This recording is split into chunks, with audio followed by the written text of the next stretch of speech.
태초에 하나님이 천지를 창조하시니라. 땅이 혼돈하고 공허하며 흑암이 깊음 위에 있고 하나님의 영은 수면 위에 운행하시니라. 하나님이 이르시되 빛이 있으라. 하시니 빛이 있었고 빛이 하나님이 보시기에 좋았더라.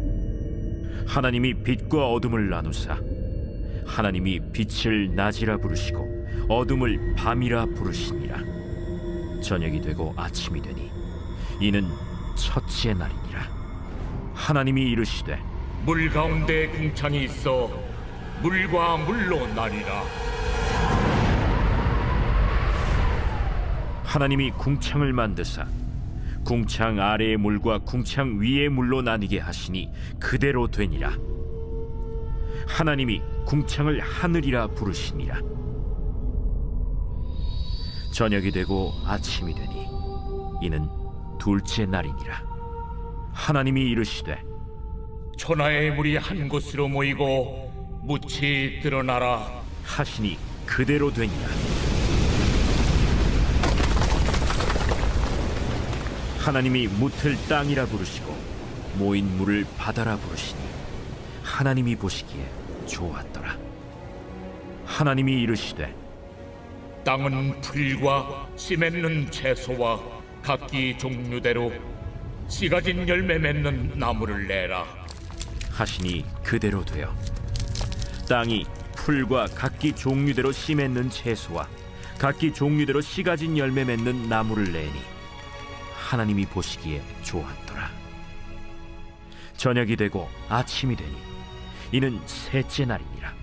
할렐루야. 월요일 아침 행복한 아침 묵상으로 여러분들께 인사드립니다. 벌써 8월이 되었습니다. 정말 빠르게 시간이 지나가고 있는 것만 같습니다. 지난 2019년도 여름에 몽골로 단기 선교를 다녀온 적이 있습니다. 몽골은요, 세상에서 19번째로 큰 면적을 가지고 있습니다. 남한의 15배 이상의 크기를 가지고 있죠. 내륙국으로서는 카자흐스탄에 이어서 세계에서 두 번째로 큰 면적을 가지고 있습니다. 그런데 그곳에 살고 있는 인구는 약 300만 명에 불과한 나라이죠. 수도인 울란바토르에 내려서 버스를 타고 지방의 바양항거르라는 지역으로 가게 됩니다. 약 10시간 정도를 가야 됩니다. 그리고 거기서 시골 교회를 들어가면 다시 한번 봉고를 타고 7시간 이상을 들어가야만 되는 것이죠. 그것은 도로라는 것이 따로 없었고 그저 광활한 들판을 가로질러 갈 뿐입니다. 저는 그때 지평선이 참 그렇게 아름다운 것이라는 것을 처음 경험하게 되었습니다.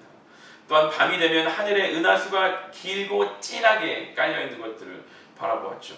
그리고 오전에는 쌍무지개가 떠서 그 아름다운 광경들을 넉넉히 보았던 기억이 있습니다. 그 모습을 보면서 과연 하나님께서 지으신 세상이 원래 이렇게 경이롭고 아름다운 것이었구나 라는 생각을 하게 됩니다.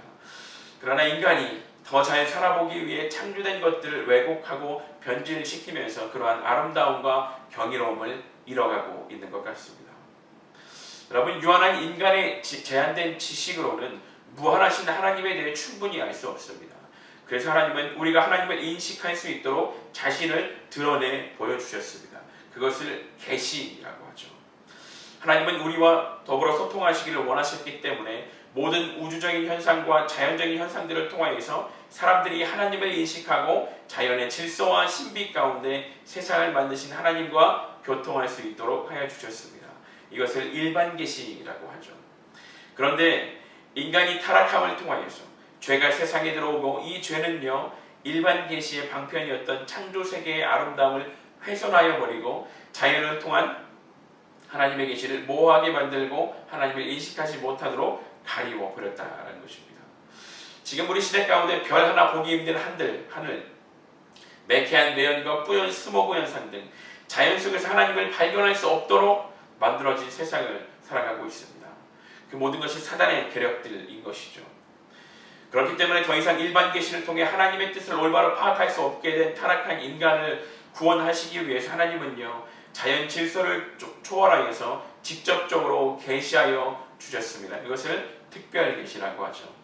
이 특별 계시가 훼손됨이나 오류함 없이 정확하게 우리 가운데 보여주고 있는 건 그것이 우리가 읽고 있는 성경인 줄 믿습니다.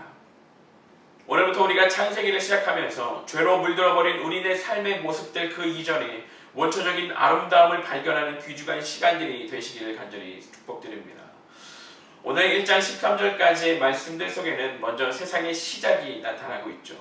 아무것도 없는 혼돈과 공허만이 가득했던 그곳에 하나님께서 질서를 부여하시고 생명을 부여하시기 시작하시는 것입니다.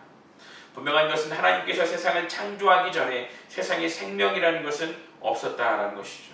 생명이 자라기 위해서는 무엇이 있어야 될까요? 빛이 있어야 될 것입니다. 그리고 물이 있어야 될 것이고, 그리고 자라날 수 있는 땅이 있어야 될 것입니다. 오늘 본문 속에서 하나님은 그것들을 만들어 가십니다. 빛이 있으라. 빛을 만드시고, 또한 궁창을 나누심으로 하늘과 바다를 창조하시고, 또한 그것으로부터 땅을 만드시고 땅의 식물과 채소, 나무를 만드십니다. 드디어 생명이 존재하기 위한 공간이 완성되어 가는 것이죠. 여러분, 하나님께서 세상을 창조하실 때에 아무렇게나 생각나는 대로 만드신 것이 아닙니다. 오늘 본문 가운데에서 빛과 하늘과 바다, 땅을 만드시고 이제 네 번째 날부터는 그것을 채우시기 시작하실 것입니다.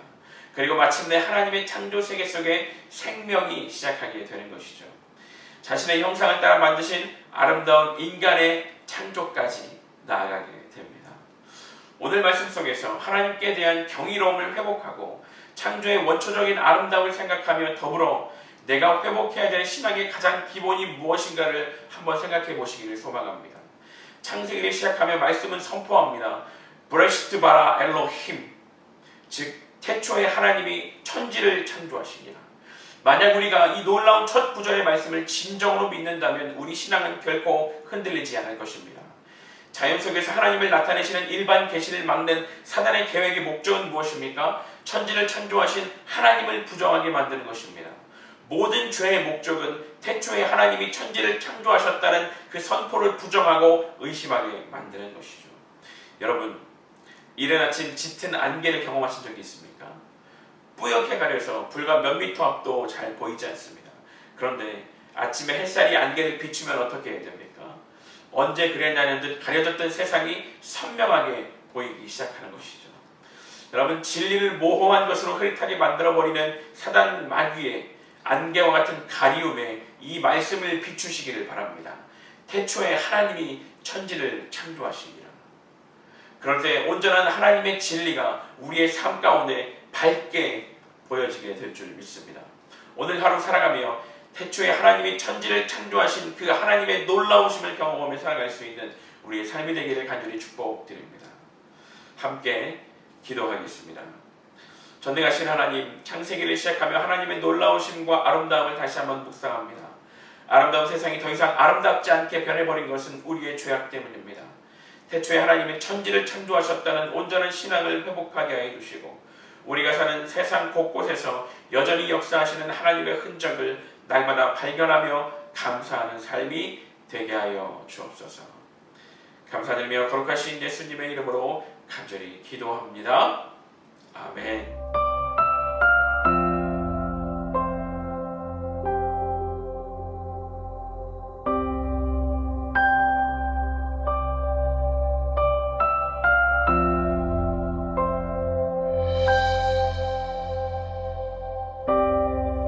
어둠에 빛을 주시고 하늘에 달과 별을 두시고 온도